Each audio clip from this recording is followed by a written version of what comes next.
Si creías que el Upside Down era lo peor que Hawkins podía ofrecer, prepárate. El abismo oculta algo peor. Aquí no se trata solo de monstruos saliendo de grietas, se trata de un plan para borrar la frontera entre mundos. Spoiler, voy a explicar cómo se abrió el puente, cuál es la ambición real de Vecna y por qué el enfrentamiento entre él y Eleven podría decidir el destino de la realidad tal y como la conocemos. Si te gustan los breakdowns profundos de Stranger Things, suscríbete rápido y quédate hasta el final. Todo comienza en 1983, y la clave es el nombre que vuelve una y otra vez: Brenner. Los experimentos del laboratorio, la manipulación de niños con capacidades psíquicas y la búsqueda obsesiva de control sobre lo inexplicable crearon algo mucho más peligroso que un arma: un umbral. Forzar a Eleven a usar sus poderes para localizar amenazas, Demogorgons, humanos peligrosos como Henry Creel, no solo la exposó, sino que sin querer tensó el tejido entre dos realidades. En términos narrativos, se abrió un puente, una especie de agujero de gusano psíquico que conectó la Tierra con lo que los personajes llaman el abismo o la dimensión X. Eso no es una metáfora bonita. En la trama, las acciones de Brenner son la chispa que puso en marcha una máquina de consecuencias. Pero, ¿qué es exactamente ese abismo y cómo se relaciona con el Upside Down que vimos antes? Piensa en el Upside Down como la periferia visible de algo más profundo, una capa corrupta y respirable que refleja nuestro mundo, con su propio ecosistema de criaturas. El abismo, en cambio, aparece como la raíz, la fuente. No es solo un páramo, es un sistema que puede actuar como puente y, bajo ciertas condiciones, expandirse. La temporada deja claro que no estamos frente a una invasión tradicional, no es solo enviar hordas, sino ante un proceso de fusión, que lo que está abajo pueda volverse aquí, hasta que la línea entre ambos mundos deje de existir. Esa diferencia cambia las reglas del juego por completo. En el centro de esa ambición está Henry Creel, la identidad que conocemos como Vecna. No es un villano de manual que solo quiere destruir por placer. Su objetivo es ontológico. Quiere derribar la frontera que separa lo real de lo extradimensional. Lo que aprendemos sobre él en los episodios recientes demuestra que su poder crece con la suma de habilidades ajenas. Para acelerar la fusión necesita más energía psíquica, niños con vínculos parecidos a los de Eleven, con sangre o conexión que actúe como combustible para esa máquina de arrastre dimensional. Aquí es donde las secuelas se vuelven especialmente crueles. Los secuestros de niños no son actos al azar, sino una estrategia metódica de amplificación. Esto no es una conjetura gratuita. La temporada muestra que Vecna selecciona, estudia y usa a jóvenes con dones para amplificar su alcance. Dicho eso, hay un punto al que debemos prestar atención y marcar claramente como lectura.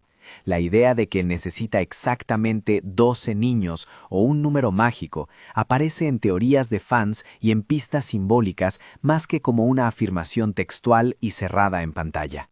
Es válida como hipótesis para entender la escala del plan, la idea de reunir varias mentes psíquicas para crear un latido dimensional mayor. Pero no la tratemos como un hecho definitivo, salvo cuando la serie lo confirme explícitamente. Frente a esa amenaza, el plan de los héroes combina inteligencia, riesgo y una cuota enorme de desesperación. La respuesta no es simplemente pelear con criaturas, es entrar en el corazón del sistema que hace posible la fusión. La ofensiva consiste en infiltrarse en el laboratorio incrustado dentro del abismo, atraer la actividad de Vecna y usar una detonación dirigida para colapsar la dimensión X. Una bomba no contra monstruos, sino contra la arquitectura misma del puente. El componente más arriesgado es táctico y psíquico. Eleven debe entrar en la mente de Vecna, debilitar su control y provocar la falla necesaria para que la detonación tenga efecto. Kali, 8 y el resto del grupo juegan papeles complementarios, distracciones, seguridad y un apoyo emocional que, en este conflicto, no es retórico, sino esencial. Ese plan lo pone todo en una balanza. La posibilidad de cortar la conexión a cualquier costo, contra el precio personal y humano que eso implica. Kali plantea una solución radical: quedarse en el abismo para asegurarse de que nadie vuelva a sacarle provecho a esos poderes con fines militares. Es una propuesta con un peso moral tremendo. Dejar atrás tu libertad para sellar una herida que podría reabrirse si el mundo sigue obsesionado con controlar lo desconocido. Para Eleven, la decisión es aún más directa y dolorosa.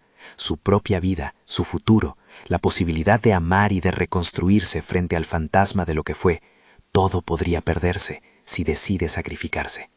Aquí la serie exige que no hagamos lectura fácil del heroísmo.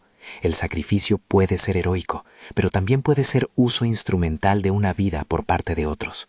La pregunta ética que plantea la trama es intencionalmente incómoda. ¿Qué legitimidad tiene la decisión de quien elige morir por el bien común, cuando esa misma muerte es una consecuencia de la explotación que sufrió? En ese vértice emocional surge el arco de Will. Su historia en esta temporada sirve de recordatorio de que la lucha no es solo contra lo monstruoso, sino por la identidad y la pertenencia. Will atraviesa la aceptación de su propio trauma, la necesidad de valor para no esconderse detrás de la nostalgia de los 80, y la tensión con Mike, que hoy se lee como parte de un crecimiento que duele, porque obliga a todos a redefinir lo que son el uno para el otro. Will no es una pieza menor. Su valentía y su aporte emocional, táctico, moral, ayudan a que el grupo no pierda la brújula humana en medio de la guerra dimensional. La temporada lo usa bien. Su arco no es un accesorio, es una prueba de que la resistencia es también sostenerse afectivamente. Ahora, inevitablemente, la comunidad de fans ha ofrecido lecturas alternativas. Una de las más persistentes es la de interpretar la historia como un gran símbolo, todo un juego de Dungeons and Dragons que metaforiza la lucha por crecer y enfrentarse a los miedos. Hay belleza en esa lectura. La serie siempre ha jugado con la estética y la mitología ochentera como puente hacia temas universales. Pero hay una crítica narrativa a la teoría de que todo fue un juego o que la fusión se resuelve con una vuelta simbólica fácil. Si se retrocede y se convierte en metáfora todo el dolor, las muertes y las torturas que vivimos con los personajes, el peso emocional acumulado queda anulado. Ese tipo de cierre sería narrativamente insatisfactorio porque traicionaría el costo real que la historia ha mostrado. El trauma no es un comodín que se rescata con una frase final, es un legado que marca a cada personaje y a la comunidad de Hawkins. Por tanto, leer la serie únicamente como un juego es legítimo desde una perspectiva interpretativa, pero es pobre como solución dramática para la trama presentada en pantalla. Volviendo a lo que la temporada exhibe, hay consecuencias prácticas aterradoras si Vecna logra su objetivo. Fusionar dimensiones no es perder algunas paredes y ventanas, implicaría una colisión de leyes físicas y ontológicas. Espacios que no coexisten tendrían que reconciliarse, identidades podrían disolverse, las normas biológicas y temporales se volverían inestables. El resultado imaginable es un mundo donde la cohesión social y la continuidad personal se fragmentan, la enfermedad de la realidad misma. Por eso la apuesta de destruir la Dimensión X no es solo salvar Hawkins, es prevenir una catástrofe mundial. La serie lo presenta así en tono apocalíptico y cercano. Si falla la misión, lo que viene después no será una simple invasión, sino una reescritura del mundo. A lo largo de toda esta escalada, la militarización del fenómeno psíquico aparece como antagonista invisible. No es solo Vecna contra los chicos, es la maquinaria que aprendió a explotar el don de Eleven y lo transformó en herramienta. La amenaza real que Cally señala no es solamente la pérdida de libertad de quienes tienen poderes, sino la institucionalización del abuso. Saber que si el abismo es cerrado hoy, existe la posibilidad de que mañana otros intenten abrirlo de nuevo, con la misma lógica de control. Eso hace que la propuesta de sellar para siempre gane otra dimensión. No es un sacrificio puramente simbólico, sino una forma de colocar un freno al ciclo de explotación. De nuevo, es un dilema moral con pocos puntos de salida fáciles. Entonces, ¿qué nos deja esta confrontación Vecna versus Eleven en términos narrativos? Primero, que la serie escaló de monstruos locales a una amenaza ontológica. Eso eleva las apuestas y obliga a decisiones extremas. Segundo, que el conflicto no es solo físico, es un conflicto sobre memoria, abuso, agencia y qué costo estamos dispuestos a pagar para que la realidad permanezca intacta. Tercero, que las relaciones personales, Will, Mike, Cally, Joyce, Hopper, Steve, siguen siendo el ancla emocional que evita que la historia devenga en un espectáculo sin dolor. Su presencia reafirma que las batallas más grandes se libran protegiendo a quienes amamos. Antes de cerrar, un par de notas. Cuando especulamos, por ejemplo, sobre cuántos niños necesita Vecna o si Cali se quedará definitivamente en el abismo, debemos recordar diferenciar lo que la serie muestra de lo que hacemos como fans para completar piezas. Las teorías enriquecen la comunidad, pero no sustituyen la narrativa oficial. Y sobre el cierre, el final puede optar por un sacrificio redentor, por una victoria costosa o por una solución que deje preguntas abiertas. Lo importante, para que sea justo, es que respete la coherencia emocional de lo que vimos hasta ahora.